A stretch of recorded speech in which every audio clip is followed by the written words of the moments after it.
আসসালামু আলাইকুম সুপ্রিয় শিক্ষার্থীবৃন্দ, নতুন একটা ভিডিওতে স্বাগতম। এ পর্বে আলোচনা করব ঢাকা বোর্ড 2024 এর রাইট ফর্ম অফ ভার্বের যে প্রবলেমটা এসেছিল সেটা নিয়ে। দেখো এইখানে এ থেকে এন পর্যন্ত হচ্ছে 14টা প্রবলেম আছে, অর্থাৎ 14টা শূন্যস্থান আছে, এগুলো আমাদেরকে ফিল করতে হবে। মাঝখানে আমি কিছু আছে দেখো বোল্ড করেছি, যেমন এ বি ডি সবুজ কালারে বোল্ড করে দিছি। এগুলো কেন বোল্ড করে দিছি, এর কারণ হচ্ছে এই 14টার মধ্যে এই যেগুলো বোল্ড করে এগুলো হচ্ছে একদমই তোমার অর্থ বুঝতে হবে না, জাস্ট তুমি ইজিলি করতে পারবা। আর বাকিগুলোকে তোমাকে একটু চিন্তা ভাবনা করে দিতে হবে। আগে আমি এই বোল্ড করাগুলো সলভ করি। যেমন এটা যদি দেখি যে ওয়ান্স আপন এ টাইম, এটা আমি পড়াইছিলাম হচ্ছে ভার্ব টুতে, যে এই যদি কোথাও দেখো যে once upon a time, yesterday, last night, last week, last month, এরকম কিছু আইডেন্টিফায়ার থাকে, তাহলে বুঝবা যে প্যাসেজটা কিসে আছে বলো তো, অতীতের ঘটনা বর্ণনা করতেছে। এটা মূলত একটা গল্প, এই গল্পের একটা অংশ উঠে দিয়ে দিয়ে দিছে এখানে। সো এটা অতীতের একটা ঘটনা বর্ণনা করতেছে, এটা আমরা বুঝলাম আর কি, যে পুরো প্যাসেজটা কিসের উপর আছে, অতীতের ঘটনার উপর বেস করে আছে। এখন প্রথমটা যদি দেখি, নাম্বারে বলছে যে কি বসাবা, বি ভার্ব বসাবা। এখন বি ভার্ব কোনগুলো, আমি যদি যে সাইটে লিখি বি ভার্বগুলো, সেটা হচ্ছে এম, তারপরে হচ্ছে ইজ, আর, তারপরে হলো অস, তারপরে হলো ওয়ার। প্রথমে আমি বলে নিয়েছি যে অনস আপন এ টাইম, এটা দ্বারা কি বোঝায় বলো তো, ভি টু বোঝায়, অর্থাৎ অতীতের ঘটনা বোঝায়। তাহলে এখানে যে বি ভার্বগুলো আছে, এই প্রথম যে তিনটা, এটা হলো প্রেজেন্টের ঘটনার ক্ষেত্রে বসে। তাহলে এটা যেহেতু পাস্টের ঘটনা, তাহলে তিনটা হবে না, এই তিনটা বাদ। এখন থাকলো ওয়াজ এবং ওয়ার। ওয়াজ বসে হচ্ছে সিঙ্গুলার, ওয়ারে বসে হচ্ছে প্লুরাল। তাহলে এটা কি সিঙ্গুলার নাকি প্লুরাল আমি দেখি। দেখো এখানে কি আছে, এ কিং, একজন রাজার কথা বলা হয়েছে। তার মানে একজন, যেহেতু এটা সিঙ্গুলার, তার মানে এটার অ্যান্সারটা কী হবে, অবশ্যই ওয়াজ বসবে। তাহলে এটার অ্যান্সার হলো ওয়াজ। তাহলে তোমাকে যদি কোথাও বি ভার্ব দেওয়া থাকে, তাহলে তুমি এই ভার্ব কয়টা, 5টা ভার্ব লিখে নিবা। লিখে নেওয়ার পর দেখবা যেটা কি বর্তমান নাকি অতীত। যদি বর্তমান হয় তাহলে এই 3টা নিয়ে চিন্তা করবা, অতীত হলে এই 2টা নিয়ে চিন্তা করবা। এরপর দেখবা যে এটা কি সিঙ্গুলার নাকি প্লুরাল। যদি বর্তমানের সিঙ্গুলার হয় তাহলে হচ্ছে অ্যাম ইজ হবে, আর যদি অতীতের সিঙ্গুলার হয় তাহলে হবে ওয়াজ। আর যদি প্লুরাল হয় বর্তমানের ক্ষেত্রে আর অতীতের ক্ষেত্রে হচ্ছে ওয়ার। আর অ্যামটা হলো শুধুমাত্র কার সাথে বসে, অ্যামটা হলো শুধুমাত্র আয়ের সাথে বসে। সো অ্যামটা আই যদি না থাকে তাহলে সেই ক্ষেত্রে বাকি দুইটা নিয়ে চিন্তা করবা প্রেজেন্টের ক্ষেত্রে। সো প্রথমটার অ্যান্সারটা আশা করি ক্লিয়ার, খুব সহজেই বুঝতে পেরেছো। দেখো বি নাম্বারটাও মার্ক করা আছে। দেখো কেন মার্ক করা আছে, দেখুন এখানে একটা অফ আছে, এটা হলো প্রিপোজিশন। আমি বলছিলাম যে প্রিপোজিশনের পর ভার্বের সাথে কি হয়, আইএনজি হয়। সো তোমার অর্থ দেখতে হবে না, তুমি জাস্ট নোকে কি করে দাও, নোয়িং করে দাও, আইএনজি যুক্ত করে দাও, নোয়িং। তার মানে এটা আমাদের কিসের অ্যান্সার, বি নাম্বারের অ্যান্সার। ওকে, এরপর দেখো সি নাম্বারটা আমরা পরে করব। ডি নাম্বারটা দেখো যে টু আছে, টু এর ক্ষেত্রে আমি কি বলছিলাম, যদি নর্মাল টু থাকে তাহলে ভার্বের কি ফর্ম হয়, বেস ফর্ম হয়। আর যদি with a view to, look forward to এরকম থাকে তাহলে সেই ক্ষেত্রে আইএনজি হয়। দেখো এরকম কিছু নাই, with a view to, look forward to এগুলো নাই, ডিরেক্ট টু আছে, নর্মাল টু। তাহলে এটা ভার্বের কোন ফর্ম হবে, বেস ফর্ম, অর্থাৎ যা আছে তাই। ডি এর অ্যান্সার হলো নো। এরপরে হচ্ছে তোমার কে নাম্বারটা দেখো, বলছে যে how long will you live. আমি তোমাদেরকে পড়াইছিলাম যে উইল হচ্ছে একটা কি, মডাল ভার্ব। যেমন can, could, may, might, shall, should, will, would, এগুলোর পর ভার্বের কোন ফর্ম হয়, বেস ফর্ম হয়। তাহলে যে উইলের পরে দেখো ভার্ব দেওয়া আছে লিভ, তাহলে এই যে উইলের পরে লিভটার কোন ফর্ম হবে বলো তো, বেস ফর্ম, অর্থাৎ যা আছে তাই, অর্থাৎ লিভই হবে, LIVE। আশা করছি এটাও ক্লিয়ার। এরপর থাকলো কি এম নাম্বারটা। এই যে এম নাম্বারটা কি, দেখো এইখানে ফুল স্টপ আছে, এই যে গুড বাইয়ের এখানে কি ফুল স্টপ আছে। তার মানে এখানে নতুন আর একটা সেন্টেন্স কি হয়েছে, শুরু হয়েছে। যদি দেখো সেন্টেন্সের শুরুতে ভার্ব দেওয়া আছে, ব্র্যাকেটে ভার্ব আছে, তাইলে হচ্ছে অলমোস্ট 99% ক্ষেত্রেই হচ্ছে তোমার কি হবে, ভার্বের সাথে আইএনজি হবে। তাহলে হিয়ার থেকে কি দিবা, হিয়ারিং।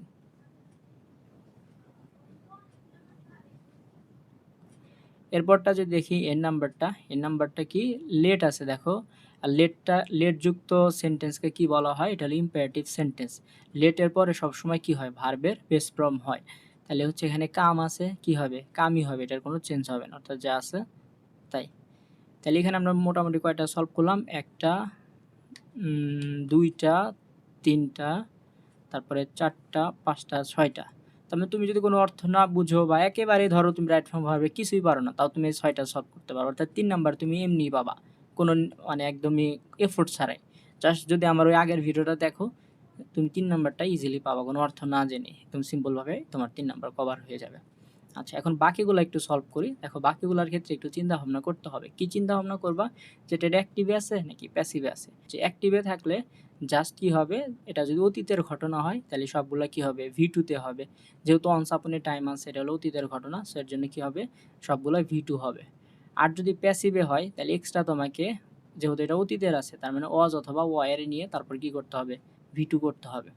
সো আমরা একটু দেখি প্রত্যেকটা যে এটা অ্যাক্টিভ হয় না প্যাসিভ হয়। A famous astrologer stop at his capital. Capital মানে রাজধানী।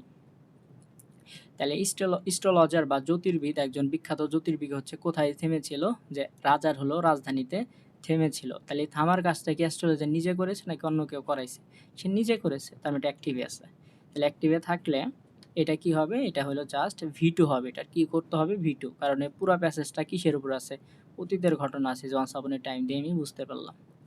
তাহলে স্টপের পাস্ট ফর্মটা কি, পাস্ট ফর্ম হলো স্টপড। তাহলে STO, এখানে কিন্তু ডবল পি ইট স্টপড। তাহলে সিম্পলভাবে 3 নাম্বারটা হয়ে গেল, সি নাম্বারটা কমপ্লিট। পরেরটা যদি দেখি, এরপরে হলো ই নাম্বার। দেখো সিমিলার হইতে দ্য অ্যাস্ট্রোলজার টেল হিম, মানে জ্যোতির্বিদ সে রাজাকে বলেছিল। তাহলে বলার কাজটা কি রাজা জ্যোতির্বিদ নিজে করেছে না, তাহলে এটা অ্যাক্টিভ আছে। তাহলে এই টেলের কী হবে, পাস্ট ফর্ম হবে। টেল থেকে কি হয়, টোল্ড, TOLD, টোল্ড। তাহলে এটাও কমপ্লিট।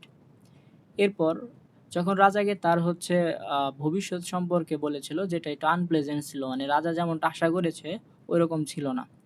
তাহলে এতে রাজা কি হয়ে যায় বলো তো, রাজা হয়ে যায় হচ্ছে রাগান্বিত। তাহলে এই যে ফিউরিয়াস মানে কি হয়, রাগান্বিত। তাহলে রাগান্বিত হওয়ার কাজটা রাজা নিজেই করেছে, মানে নিজেই রাগান্বিত হয়েছে, অন্য কেউ তো আর রাগান্বিত হয় নাই। মানে অন্য কেউ রাগান্বিত হয় না, রাজা নিজেই হয়েছে। তার মানে যে সাবজেক্ট হলো দ্য কিং, আর ফিউরিয়াস, যে এটা গেট ফিউরিয়াস, এটা হলো ভার্ব। তাহলে ভার্বের কাজটা সাবজেক্ট নিজে করেছে, তার মানে এটাও অ্যাক্টিভ আছে। তাহলে গেটের কি হবে বলো তো, গেটের হবে পাস্ট ফর্ম। গেট থেকে কি হয়, গট। এরপরে সিমিলার হইতে যেহেতু অ্যান্ড দিয়ে যুক্ত আছে, তাহলে এটাও কি ফর্ম হবে, কন্ডেম। এটাও কি হবে, পাস্ট ফর্ম হবে। তাহলে কন্ডেমের পাস্ট ফর্ম হলো কন্ডেমড, লাস্টে শুধু ইডি যোগ হবে, CONDEMNED, কন্ডেমড। ওকে, তার মানে জি নাম্বার পর্যন্ত সবগুলো একই সিস্টেমে করা হইতেছে, যে অ্যাক্টিভ নাকি প্যাসিভ, সবগুলো অ্যাক্টিভেই আছে। এরপর এইচ নাম্বারটা যদি দেখি, দেখো কি বলছে, যে ম্যান লাইক ইউ। আর এখানে একটু খেয়াল করো, এখানে কি দেওয়া আছে, ইনভার্টেড কমা দেওয়া আছে, এটা একটা উক্তি। তাহলে একটু বুঝে শুনে দিতে হবে। তাহলে পুরাটা যদি আমি অর্থ দেখি, যে আমি যদি তোমাদের সংক্ষিপ্তভাবে বলি, যে একজন জ্যোতির্বিদ ছিল বিখ্যাত, সে একদিন একজন রাজার শহর দিয়ে যাচ্ছিল, তারপর সেখানে সে থামার পর রাজার কাছে যায়। রাজা তখন জিজ্ঞাসা করে আমার ভবিষ্যৎ বলো। তখন তার ভবিষ্যৎ সম্পর্কে সে একটু নেগেটিভ কথা বলে, এতে রাজা কি হয়ে যায়, রাগান্বিত হয়ে যায়, এবং তাকে হচ্ছে কি করে, তাকে হচ্ছে দণ্ড দিয়ে দেয়। তখন রাজা উক্তিটা করেছিল, man like you dash to spoil the peace of the world, মানে তোমার মতো মানুষের বাঁচা কি হবে না, উচিত হবে না, যারা কি করে এই পৃথিবীর যে শান্তি সেটা নষ্ট করে দেয়।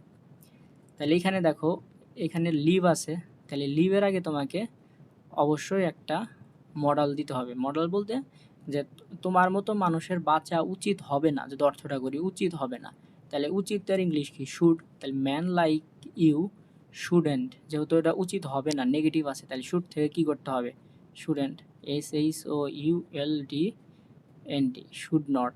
আর মডেলের পর ভার্বের কোন ফর্ম হয় বলো তো, বেস ফর্ম হয়। তাহলে এটা এক্সট্রা আনতে হলো আমাদের এই অর্থটা ঠিক রাখার জন্য, নেগেটিভ করতে হলো শুড নট, আর লিভটা কি হবে, লিভই হবে। তাহলে এটার পুরো অ্যান্সার হবে শুড নট লিভ। আচ্ছা, এটা একটু তোমাদের কাছে যারা হচ্ছে একদম বিগিনার লেভেলে আসো, আমি এটা একটু ভালো করে মার্ক করে রাখি। এইচ নাম্বারটা একটু কঠিন মনে হতে পারে, তাছাড়া বাকিগুলো কিন্তু সিম্পলই ছিল। তারপর বলছে বাট অ্যানাদার থট, তারপর যখন তাকে হচ্ছে এই কথাটা বলে এবং তাকে মৃত্যুদণ্ড দেয়, তখন অ্যাস্ট্রোলজারের মাথায় আর একটা কি চিন্তা চলে আসে। তাহলে যে অ্যানাদার থট ক্রস, তাহলে এটা কি, এই আরেকটা যে চিন্তা তার মাথায় চলে আসে, এই চলে আসার কাজটা কে করে, থট তো নিজে নিজে তার মাথায় চলে আসতেছে, এটা তো অন্য কেউ আর আনাইতেছে না। যে তোমার মাথায় একটা চিন্তা আসলো, এই চিন্তাটা অন্য কেউ আনাইছে না, এটা অটোমেটিক আসছে। তাহলে এটাও কিসে আছে, অ্যাক্টিভেই আছে। আর এটা কোন ফর্মে করতে হবে, আগের মতোই V2। তাহলে ক্রস থেকে কি হবে, ক্রসড, CROSSED, ক্রসড। এরপরে হচ্ছে যে নাম্বার, যে নাম্বারে কি বলছে, দেখো যে নাম্বারটা একটু যদি দেখি, যে but another thought crossed his mind, তার অন্য আর একটা চিন্তা তার মাথায় আসলো, before the astrologer send for execution. অর্থাৎ সেই জ্যোতির্বিদকে হচ্ছে এক্সিকিউশন মানে মৃত্যুদণ্ডের যে কাজটা সেটা হলো সম্পাদন করার জন্য তাকে পাঠানো হয়েছিল। তার আগে তার মাথায় একটা কি আসছে, চিন্তা আসছে। তাহলে এই যে তাকে যে পাঠানো হয়েছে সে কি নিজে নিজে গেছে নাকি তাকে পাঠানো হয়েছে? ধরো আমি একটু ভালো করে যে সহজ করে বুঝাই যে সেই জ্যোতির্বিদকে বা অ্যাস্ট্রোলজারকে রাজা কি করতেছে, মৃত্যুদণ্ডের জন্য পাঠাচ্ছে। তাহলে একজন মানুষকে যদি মৃত্যুদণ্ডের জন্য পাঠানো হয় সে কি ইচ্ছাকৃতভাবে নিজে নিজে যাবে নাকি তাকে জোর করে অন্যরা পাঠাবে বা তাদের যে ইয়েরা আছে ওই রাজার আন্ডারে যারা কাজ করতেছে তারাই তো জোর করে তাকে হচ্ছে মৃত্যুদণ্ডের জন্য নিয়ে যাবে। তাহলে এটা কিন্তু অ্যাক্টিভে নাই, এটা কিসে আছে, প্যাসিভে আছে। এভাবে একটু তোমাকে বুঝতে হবে, চিন্তা ভাবনা করে কিন্তু এগুলো অ্যান্সার করতে হবে। তার মানে এটা প্যাসিভে আছে, নিজে নিজে করতেছে না, অন্য কেউ তাকে জোর করে নিয়ে যাচ্ছে। তাহলে প্যাসিভে থাকলে তোমাকে আগে একটা অক্সিলারি ভার বসাইতে হবে, যেমন অ্যামিজ আর অজয়ের যে কোনো একটা বসাইতে হবে। যেহেতু এটা পাস্ট আছে এবং একই সাথে কি আছে, সিঙ্গুলার আছে, যেমন অ্যাস্ট্রোলজার, একজন অ্যাস্ট্রোলজারের ঘটনা এটা। তাহলে পাস্ট সিঙ্গুলার কোনটা বলো তো? এই যে অজ হলো, এই দুইটা হলো পাস্টের, কিন্তু ওয়ারটা হলো প্লুরাল, এর জন্য ওয়ার বাদ, শুধু কি অসটা হবে। তাহলে এখানে আমি একটা এক্সট্রা কি বসাইলাম, অস।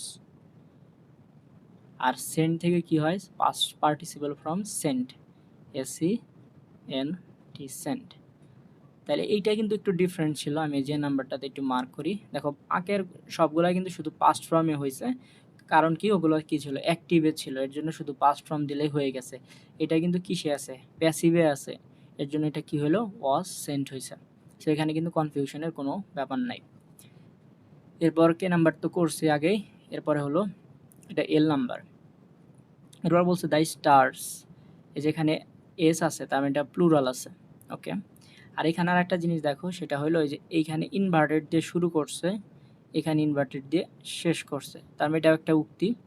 যদি এরকম উক্তি দেওয়া থাকে আর এই পুরাটা যদি দেখি, দ্য স্টার্স দ্যাশ ডিক্লেয়ার দ্যাট, দেখো এখানে একটা কি আছে, দ্যাট দেওয়া আছে, তার মানে এটা হলো কমপ্লেক্স সেন্টেন্স। এখানে দুইটা পার্ট আছে, এই একটা পার্ট আবার পরের একটা পার্ট। তাহলে এরকম যদি দেখো দুইটা পার্ট আছে আর এটা যদি দ্যাট দিয়েও হইতে পারে বা ইফ দিয়েও হইতে পারে, তাহলে সেই ক্ষেত্রে পরের পার্টটা যদি ফিউচারে হয় তাহলে আগের পার্টটা কি হয়, প্রেজেন্টে হয়। যেমন দেখো এখানে শ্যাল ডাই আছে, কি আছে, শ্যাল ডাই। তাহলে এটা কিসের বলো তো স্ট্রাকচার, এটা হলো তোমার ফিউচারের স্ট্রাকচার, এটা হলো কি ফিউচার, ফিউচার ইনডিফিনিটের স্ট্রাকচার। তাহলে আগেরটা কি বলছি, তাহলে প্রেজেন্ট ইনডিফিনিট হবে। তাহলে প্রেজেন্ট ইনডিফিনিট হলে তাহলে তো ডিক্লেয়ার থাকলে কি হবে, ডিক্লেয়ারই হবে। অর্থাৎ ডিক্লেয়ার হলে দুইটা হইতে পারে, একটা হতে পারে ডিক্লেয়ার্স আর একটা শুধু ডিক্লেয়ার হবে। দেখো এখানে এস আছে, তার মানে প্লুরাল আছে। যদি থার্ড পারসন সিঙ্গুলার হয় তাহলে সেক্ষেত্রে এস বাই এস হয়, বাট এটা তো থার্ড পারসন সিঙ্গুলার না, এটা কি প্লুরাল। তাহলে এখানে কি হবে, ডিক্লেয়ার যে আছে তাই হবে। আশা করছি এইটা নিয়ে কোনো কনফিউশন নাই। আরেকবার বলতেছি, দ্যাট বা ইফ এরকম যদি থাকে, পরের পার্টটা যদি দেখো ফিউচার ইনডিফিনিটে আছে তাহলে আগের পার্টটা কি হবে, প্রেজেন্ট ইনডিফিনিট, বা আগের পার্টটা প্রেজেন্ট ইনডিফিনিট থাকলে পরের পার্টটা ফিউচার ইনডিফিনিট হবে। যাই হোক আমাদের এল নাম্বারটা ক্লিয়ার। এল এর পরে কী ছিল, এম, এটা আগেই করছি, এন আগেই করছি। তার মানে মোটামুটি আমাদের এখানকার যতগুলো আছে সবগুলোই করা শেষ। সো এইভাবে তোমরা যদি বুঝে বুঝে করো তাহলে রাইট ফর্ম অফ ভার্ব নিয়ে তোমাদের কোনো প্রবলেম থাকবে না। আর এটা নিয়ে একটা ইনডেপথ ভিডিও দিয়েছি, যে মোটামুটি 8টা রুল নিয়ে আলোচনা করেছিলাম, ওই 8টা রুল দিয়ে তুমি সবগুলো right form of verb solve করতে পারবা। সো ওই ভিডিওটা দেখার অনুরোধ রইল। আর এটা আমি সিরিজ আকারে দিচ্ছি, যেমন এখানে ঢাকা বোর্ড আমি 24 সমাধান করলাম, এরপরে ঢাকা বোর্ডের পরে অন্য একটা বোর্ড সমাধান করব। এভাবে আমি মোটামুটি 24-23 সালের যে বোর্ডের প্রশ্নগুলো আছে এগুলো ইনশাল্লাহ সলভ করে দেওয়ার চেষ্টা করব। তোমরা যারা হচ্ছে একেবারে পড়াশোনায় মনোযোগ দিতে পারছো না, ভিডিওগুলো জাস্ট দেখে যাও, জাস্ট দেখে যাও, দেখে গেলে অ্যাটলিস্ট তুমি 3-4 নাম্বার পাবাই 7-এর মধ্যে, তাহলে দেখে যদি যাও। আর যদি বাসায় নিজেরা একটু খাতা কলমে প্র্যাকটিস করো বই থেকে, তাহলে আশা করি 7-7ই পাবা। সো এটা আসলে খুব বেশি কঠিন কিছু না। সো এই ছিল আজকের আলোচনা। সকলের জন্য শুভকামনা জানিয়ে এখানেই বিদায় নিচ্ছি। ধন্যবাদ সকলকে।